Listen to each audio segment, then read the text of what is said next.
ભાવનગરમાં હિચકાર હુમલાનો સિલસિલો યથાવત. ગઢીજી બદલા પાસે આધેડ પર કરવામાં આવ્યો હુમલો. રાજહંસ કોમ્પ્લેક્સ પાસે ચાની લારી પર થયો હુમલો. સામાન્ય બાબતે 2 જણા દ્વારા બોથડ પદાર્થ અને હથિયાર વડે કરવામાં આવ્યો હુમલો. શૈલેન્દ્રસિંહ ઝાલા નામના આધેડ પર થયો હુમલો. પિતા અને પુત્ર દ્વારા આધેડ પર કરવામાં આવ્યો હુમલો. શંકર જમોડ નામના શખ્સ દ્વારા કરવામાં આવ્યો હુમલો.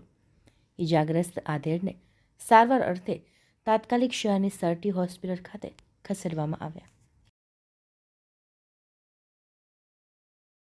તમારા નામથી? મારું નામ શૈલેન્દ્રસિંહ અનિરુદ્ધસિંહ ઝાલા. શું બનાવ્યું? સામાન લેવા બાબતે વાતચીત ચાલુ હતી અને વાતચીતમાં કંઈક મારા મોઢા ઉપર કંઈક નાખ્યું, મરચું હોય કે કંઈક જે હોય એ ખ્યાલ નથી રહ્યો. મારવાનું કારણ ખરી કંઈ? એ સામાન લેવા બાબત. જૂની અદાવત ખરી કંઈ? નહીં, જૂની અદાવત નહીં, સામાન લેવા બાબત. આમ અગાઉ બોલાચાલી થયેલી. અગાઉ બોલાચાલી થઈ? હા.